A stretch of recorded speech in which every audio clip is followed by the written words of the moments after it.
종말론적인 추수의 백성이라는 그 자긍심과 희망과 신학적인 기대감을 가지고 감사하는 마음으로 오늘 예배를 드리는데, 그 하나님이 우리를 향하신 뜻을 좀 인사로 좀 이 강대상 안에 가득 차도록 좀 나누었으면 했어요. 자, 이제 제 얼굴 보지 말고 화면에도 이 문장은 나오긴 하니까 옆에 분을 보시고 이렇게 인사를 몇 마디 건네겠습니다. 추수감사절입니다. 기쁨 가득하세요. 추수감사절입니다. 기쁨 가득하세요.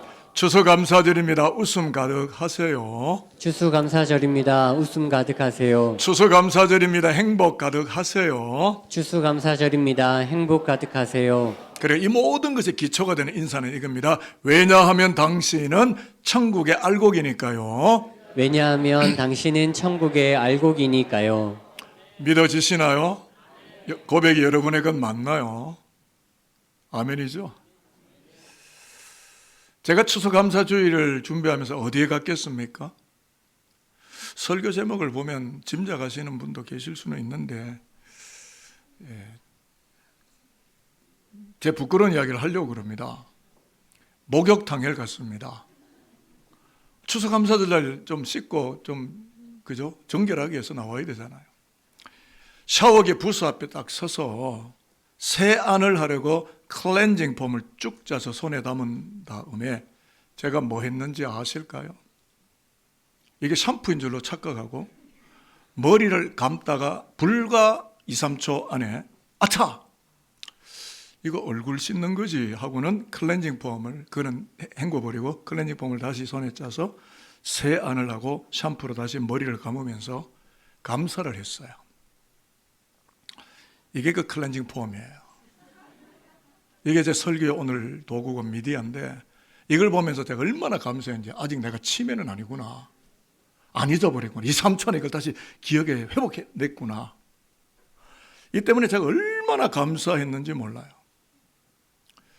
아마 여러분 어리둥절할 겁니다. 클렌징 폼, 이 샴푸인 줄로 알고 머리를 감지 않았다는 이 이야기, 아니 목사님 오늘 아침에 웬 클렌징 폼 이야기를 추수감사절 아침에 하시나, 아마 그런 생각이 드실 수도 있는데 이유가 있습니다.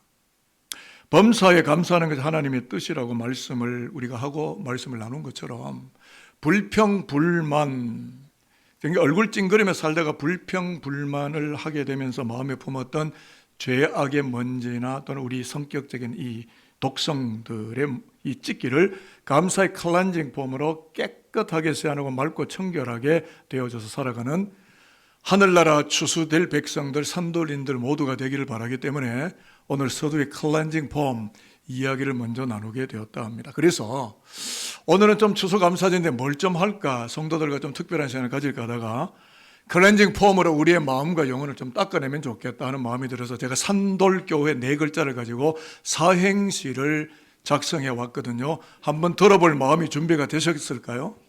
그러면 산돌교회 4글자를 오늘 한번 여러분이 띄워주시면 좋겠습니다. 산과 돌에 풍성하게 맺힌 열매를 바라보며 돌 같은 마음이 감사로 부드러워지고 교회 오길 참 잘했네. 치킨과 피자는 없나요? 회심의 미소를 지으며 할렐루야 주님 감사합니다. 어떻게 사행시가 마음에 드셨나요? 여러분 기쁘게 해드리려고 하나님께 기쁨과 감사의 박수를 한번 올려드리면 좋을 것 같습니다. 그래서 오늘은 전부 클렌징 폼으로 설교가 일관성 있게 진행이 될 텐데, 클렌징 폼을 가장 잘 사용하던 바울이 빌립보 교회를 향하여 발송했던 편지인 빌립보서를 살펴볼 텐데요. 이 빌립보서를 이해하려면 빌립보 교회가 세워진 설립 배경을 알아야 훨씬 더 말씀이 깊이 있게 우리에게 다가옵니다. 배경은 이렇습니다. 바울이 2차 전도 여행 중에 하나님의 환상에 이끌립니다. 그래서 아시아로 가려고 하던 모든 선교 정책을 다 처리하고 내려놓습니다. 그리고 환상에 이끌려서 유럽 마케도니아로 접어 들어갔다가 불쌍한 여자를 만납니다. 귀신 들린 여자아이를 바라보고 예수 그리스도의 이름으로 귀신을 내쫓아요. 좋은 일 했죠? 그죠? 영혼을 살렸으니. 근데 여기에 연루된 헤게모니가 연루됐던 업자들이요, 바울을 꽃같게 여기면서 우리를 괴롭혔다고 사람들을 끌고 와서 매를 치고 감옥에 가두게 됩니다. 그러면 바울은 울었습니까? 불평했습니까? 원망했습니까? 아닙니다. 바울은 클렌징 폼을 잘 사용했습니다. 빌립보 옥중에서 바울은 감사하며 찬양을 하는데요. 하나님이 개입하니까 옥문이 덜커덕 열리고 이 착고라고 하는 체인이 철커덕하고 풀리고 옥문도 덜커덕 열리고 그걸 바라보고 있던 간수장이 이는 범상한 사람이 아니라 하나님의 사람이라고 생각하고 회개하고 온 가족이 예수를 믿고 그리스도의 품으로 돌아와요. 이 사건과 함께 빌립보 교회가 세워지게 되었다 하는 거죠. 자, 그러니까 무슨 이야기냐면 고난 가운데 억울하다고 불평 원망하는 것이 아니라 감사라고 하는 클렌징 폼으로 고난의 시간을 내 안에 침범한 수많은 어두움의 일들을 닦아내면서 기뻐 찬송하는 가운데 유럽의 첫 지경성 첫 교회인 빌립보 교회가 그 땅에 세워지게 되었다라는 말입니다. 자, 이러한 배경을 염두에 두고 빌립보서를 들여다보면요, 빌립보서는 어떤 책이냐면 에베소서, 골로새서, 빌레몬서와 함께 이 네 권이, 빌립보서까지 네 권이 바울이 로마 옥중에서 투옥된 가운데 기록한 옥중 서한입니다. 그러니까 바울이 무슨 출세가도를 달리고 무슨 비즈니스를 하려고 하던 것도 아니고 사적인 일을 하려고 했던 것도 아니고 자기 영광을 위해서 뛰어다닌 것도 아니고 주의 복음을 전하다가 투옥이 됐으니까 정말 불평스럽고 원망스럽고 주님 왜 나한테 이렇게 합니까? 이렇게 억울할 법도 한데 바울은요, 클렌징 폼을, 감사의 클렌징 폼으로 자기 안에 밀어닥친 이해될 수 없는 불평과 원망을 닦아내고 기쁘게, 아주 기쁘게 다른 사람에는 나를 통하여 이 로마 땅에 복음 전할 부탁을 맡기신 그 은혜가 너무나 막중하고 고맙고 감사해서 기쁘고 아주 기쁘게 옥중 편지, 손편지 빌립보서를 써서 빌립보 교회로 보내고 있다라는 것입니다. 그래서 바울의 손편지 이 빌립보서를 정밀하게 들여다보면 오늘 우리가 4장을 읽었는데요, 4장의 시작 인트로가 어떻게 시작하느냐면 항상 기뻐하라, 다시 말하기를 시작하는데 기뻐하여라. Rejoice, I will say it again. Rejoice. 다시 내가 말하는데 기뻐하고 기뻐하라. 여러분 로마 옥중에서 뭐가 그렇게 기뻐요? 이렇게 상황적으로 납득 불가, 설득 불가한 기쁨을 빌립보 교회에 지금 요청하는 겁니다. 누구요? 바울이 어디서? 로마 옥중에서. 여러분 이 기쁨이 뭔지 아십니까? 원어에 들어가 보면 갈라디아서 5장 22, 23절이 앞서 우리 광명구 장로님도 성령 9가지 열매를 기도로 하셨는데 성령의 열매 가운데 사랑과 희락과 합이 이렇게 나가잖아요. 이 희락이 카라입니다. 성령이 주시는 열매예요. 이 기쁨을 누리라. 빌립보 교회여 누리라. 여러분이 희락은요, 이 카라는요, 세상에 재물로 돈으로 소유로 구매할 수 없는, 세상에 없는 희락입니다. 지금 미국이 우리나라에게 3,500억 달러를 선불로, 그럼 3,500억 달러를 제시하면 이 기쁨을 살 수 있을까요? 뒤에 가서 제가 그 이야기를 하겠습니다만은, 그러니까 바울이 빌립보서를 로마 옥중에서 쓰게 된 것은 천신만고를 거치며 유럽 땅에 세워진 빌립보 교회가 감사의 클렌징 폼을 너무나도 잘 사용하게 되어서 세상이 범접할 수도 추적할 수도 해킹할 수도 알 수조차 없는 신묘막측한, 신묘막측 영어로 wonderful입니다. 너무 기기묘묘한, 세상이 도저히 알 수 없고 세상의 그 어떤 것으로도 구매하고 구입할 수 없는 카라, 희락을 넉넉히 누리는 영광스럽고 차별화된 하나님의 교회이기를 바라면서 옥중에서 편지를 써서 빌립보 공동체 교회로 이 서한을 보내고 있고 우리는 그 서한을 오늘 여기서 읽었다라는 것입니다. 저는 성경을 볼 때마다 궁금한 게 참 많고요. 질문하기를 좋아하는데 궁금한 나머지 바울이 지금 말하고 있는 클렌징 폼을 어떤 건지 좀 성분 분석을 하면 좋겠다 싶었어요. 여러분과 그 성분 분석한 이야기를 이제 좀 꺼내놓으려고 합니다. 자, 18절 신약입니다. 18절, 19절 바울이 로마 옥중에서 하는 이야기인데 자기는 다 풍부하대요. 옥중에 뭐가 꿍쳐놓은 돈이 좀 있는지 풍부하대요. 그의 이 역설의 이 희락을 우리가 한번 파고 들어갔으면 좋겠어요. 내게는 시작. 내게는 모든 것이 있고 또 풍부한지라 에바브로디도 편에 너희가 준 것을 받았으므로 내가 풍족하니 이는 받으실 만한 향기로운 제물이요 하나님을 기쁘시게 한 것이라. 나의 하나님이 그리스도 예수 안에서 영광 가운데 그 풍성한 대로 너희 모든 쓸 것을 채우시리라.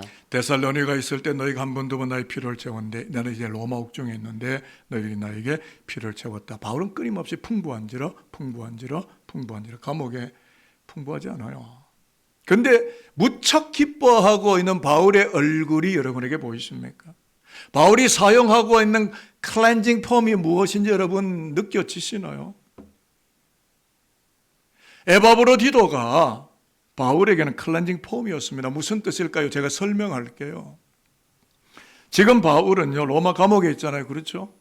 그러니까 바울에게 추우면 겨울옷도 필요하고 사식도 필요하고 혹은 성교 헌금이 여러 가지 소유들이 필요하리라고 보는데 빌립보 교회가 젊은 목회자, 건강한 목회자 에바브로디도를 보내서 로마까지 보내서 바울의 필요를 채우는 겁니다. 그래서 바울은 감사의 클렌징 폼으로 자신을 둘러싼 불편한 환경들을 닦아나가면서 19절에 뭐라고 지금 이야기를 꺼내느냐면 에바브로디도를 나에게 보내서 나의 필요를 채워주는 빌립보 교회를 내가 섬기는 나의 아버지 하나님께서 풍성한 것으로 채워주실 것입니다 라고 매우 감사하면서 축복을 하고 있어요.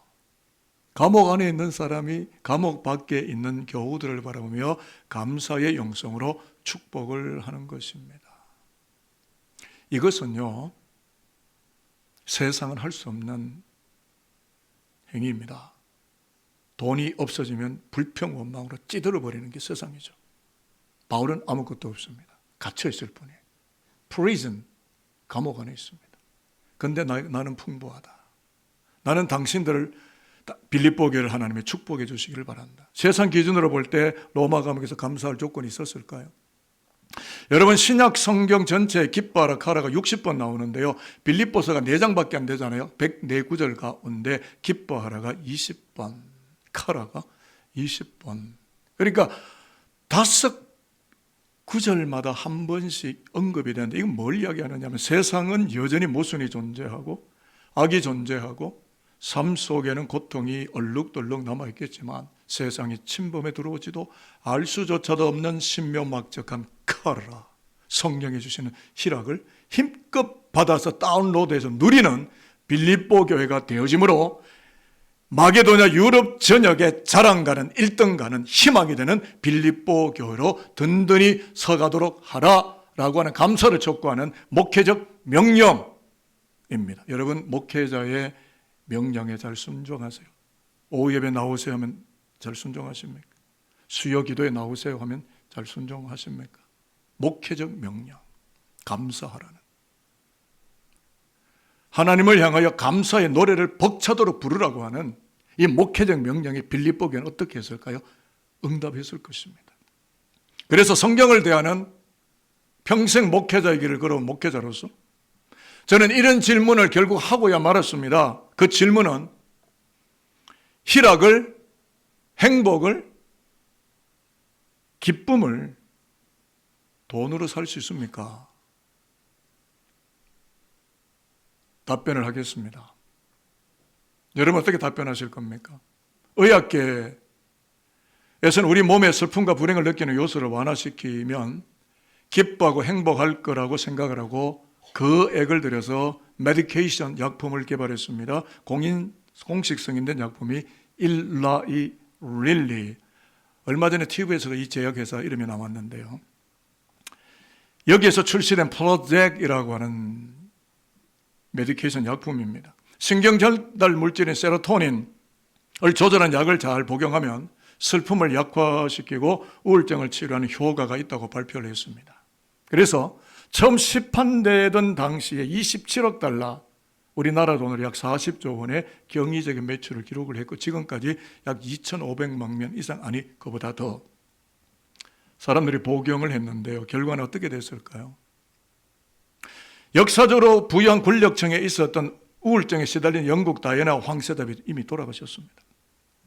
전 미국 부통령 엘고의 아내 티피고 여사 등등도 이 약을 복용했다는 이유로 세간에 굉장히 유명해지기는 했지만 그 이펙트, 효능은 미미하였고 부작용이 매우 많이 발생했다는 겁니다. 무슨 말이냐면 안타깝게도 각종 총기 난동 사고를 저지르는 사람들 플러스 사회에 무리를 일으킨 수많은 사람들의 상당수가 이 약을 복용하던 중이었다라는 의학적 메디컬의 데이터가 이미 보고 자료화되어 있습니다. 저는 말합니다. 여러분 돈 많이 계십니까? 얼굴이 좀 예쁘신가요? 남들보다 학력이 좀 뛰어나세요? 그래서 행복하십니까? 교회의 직위가 좀 높아지셨습니까? 행복하십니까? 불평과 제가 볼 때 목회자로 한평생 목사의 길을 걸으며 저희 어머니도 목사의 딸이고 주변이 전부 다 목사입니다. 지금까지 목회 여정을 걸으면서 적어도 제가 확신하건대 단언하건대 성경 안에서 분명히 확인하건대 불평과 원망으로 충혈해진 세상에서 신묘막측한 성령이 주시는 희락을 구매하는 것은 불가능해 보입니다. 어렵다고 보여집니다. 아니 목사님 추수감사절에 웬 절망을 안겨주십니까? 그러면 우리는 어떻게 하란 말입니까? 뭐 이런 항변성 질문을 던지고 싶으신 것일까요? 그래서 여러분 제가 오늘 강대상에서 설교하는 거 아닙니까? 바울을 보십시오. 바울은 비록 로마 옥중에 있었지만 죄인 중에 개수와 같은 자신을 복음을 전하는 미디어로 복음을 전하는 말씀의 전달자로 메신저로 자신을 불러내시는, 왜냐하면 그는 기독교를 발본세거나 기독교를 핍박하던 핍박의 원흉 아닙니까? 그를 하나님이 부르셔서 은혜로 불러내셔서 자기를 사용하시는 그 은총이 너무 커서 감사하는 클렌징 폼으로 자기네 지금 로마 감옥에서 호등 빌립보 옥중에서 자기를 둘러싸였던 불평과 원망의 찢기와 독서를 아낌없이 닦아내 가기 때문에 적어도 바울이 예수를 만난 다음에는 성령의 열매인 신묘막측한 히라카라를 매 순간마다 먹고 마시면서 매일 매 순간이 추수감사절이요. 감사 열매를 맨날 알곡으로 살아내고 있었다.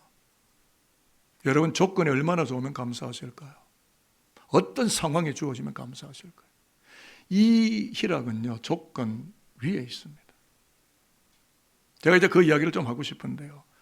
세상 환경과 나의 모든 삶의 신변 잡기로 감사하려고 하는 저와 여러분 어쩌면 영원히 감사하지 못할지 모르겠습니다. 저를 한번 따라해 보도록 하겠습니다. 하나님의 자녀는 예수 믿는 그리스도인은 불평 원망으로 가득한 세상을 살아갈지라도 상황과 환경에 좌우되지 않으며 세상이 알 수 없는 신묘막측한 희락을 즐기는 행복한 사람입니다. 이것을 뒷받침하는 성경 구절을 읽고 오늘 설교를 마치겠는데요. 우리가 읽었던 신명기 33장 29절입니다. 이스라엘을 향하여 너희는 행복하다. 광야길을 걷는데 뭐가 행복해요? 예? 먹고 사는 것도 없는데 뭐가 행복해요? 그런데 하나님은 너희는 행복하다. 자, 일단 파고 들어가 보겠습니다. 시작. 이스라엘이여 너는 행복한 사람이로다. 여호와의 구원을 너같이 얻은 백성이 누구냐? 그는 너를 돕는 방패시오 내 영광의 칼이시로다. 내 대적이 내게 복종하리니 내가 그들의 높은 곳을 밟으리로다. 하나님께서 이스라엘 백성 공동체를 향하여 너희는 행복한 사람이로다. 물론 모세가 야곱의 후손 이스라엘 백성에게 축복하는 축복문이긴 한데요. 다른 번역에서는 너희는 행복자로다 라고 했는데 오늘 이 본문에서 너희가 행복한 사람이로다 라고 축복하는 말씀을 했는데요. 여러분 왜 행복하죠? 돈 많으세요? 그래서 행복하세요? 돈 없으면 그럼 어떻게 하실 건데요? 몸 건강하세요? 그럼 몸 병들면 어떻게 하실 건데요? 왜 희락이 넘치죠? 왜 카라가 넘치죠? 하나님의 자녀니까요. 이것은 소유, possession, 소유의 문제가 아닙니다. relationship, 하나님과의 관계의 문제요. 예수 그리스도의 피로 구원받은 하나님의 백성이라고 하는 나의 정체성이 분명할 때 허허실실 웃을 수 있고 기뻐할 수 있고 감사할 수 있고 행복할 수 있고 존재론적인 가치 자체가 내가 하나님의 people of God, 하나님의 백성, children of God, 하나님의 자녀 이기 때문에 이 관계적 행복입니다. 그리고요, 감사하고 행복하면요, 불평과 원망이 내 발에 밟힙니다. 어떤 면에서 내 인생의 대적은 돈 없는 것이 아니라 내 인생의 대적은 불평, 원망입니다. 이것을 밟을 수 있는 사람들 누굽니까? 광야길을 걷지만 하나님의 친백성인 이스라엘 공동체, 그들은 대적을 밟으리로다. 여러분, 다시 질문드립니다. 불평, 원망에 밟히며 사실 겁니까? 내가 주체적으로 불평, 원망을 밟고 사시겠습니까? 뭐 답을 안 하세요. 자, 다시 묻겠습니다. 1번, 불평, 원망이에게 밟히며 살겠다. 2번, 내가 불평, 원망을 밟으며 행복하게 살겠다. 1번입니까? 2번입니까? 답을 다 가르쳐 주잖아요. 밟으며 사세요. 저한 그것을 딛고 사시고. 뭐 돈 없으면 뭐 어때요? 좀 병약했으면 또 어때요? 주님 계시고 내가 하나님의 자녀고 나는 행복한 자라고 이미 모세가 모압 평야에서 가나안 땅 들어가기 전에 이미 축복을 했는데, 우리가 가나안 땅 아직 못 들어가지만 이 땅에서 광야 세월을 살지만 나는 행복하다. 왜? 하나님의 자녀니까, 예수 그리스도의 백성이니까, 십자가의 피로 구원받아서 머리부터 발끝까지 예수의 거룩한 피가 나를 흘러 적시니까 얼마나 고맙고 감사해요. 자, 이제 거의 설교 끝까지 왔는데요. 따라하겠습니다. 월요일엔 원래 기쁘고, 월요일은 원래 기쁘고, 화요일엔 화가 나도 기쁘고, 화요일엔 화가 나도 기쁘고, 수요일엔 수도 없이 기쁘고, 수요일엔 수도 없이 기쁘고, 목요일엔 목이 부러지도록 기쁘고, 목요일엔 목이 부러지도록 기쁘고, 금요일엔 금세 기쁘고 또 기쁘고, 금요일엔 금세 기쁘고 또 기쁘고, 토요일엔 토실토실 기쁘고, 토요일엔 토실토실 기쁘고, 주일엔 주님 때문에 기쁘게 살아갑니다. 주일엔 주님 때문에 기쁘게 살아갑니다. 이렇게 살기를 원하시는 분은 아멘입니다. 자, 옆에 분에게 이렇게 한번 인사합시다. 주일부터 토요일까지 주일부터 토요일까지 항상 기뻐하게 될 항상 기뻐하게 될 당신의 삶을, 당신의 삶을, 당신의 평생을 당신의 평생을 내가 응원하겠습니다. 내가 응원하겠습니다. 아멘입니다. 설교 마무리합니다. 의학계에도 정치계에도 경제계에도 세상 그 어디에도 없고 오직 예수 안에 있는 신비롭고 신묘막적한 성령만이 부어주시는 희락을 일평생 복용하셔서 기쁨 만땅 행복 잔뜩한 하나님의 자녀로 노출되시고 숭고한 기독인으로 증명되시며 주변 사람들이 저기 집사님 당신은 참 어려운 순간에도 기뻐하고 감사하며 행복하게 사시는데 당신 다니는 교회 나 좀 데리고 가주세요. 예수님 살아계신 것 같은데 내가 당신 다니는 교회에 가서 내 인생을 새롭게 살고 싶습니다.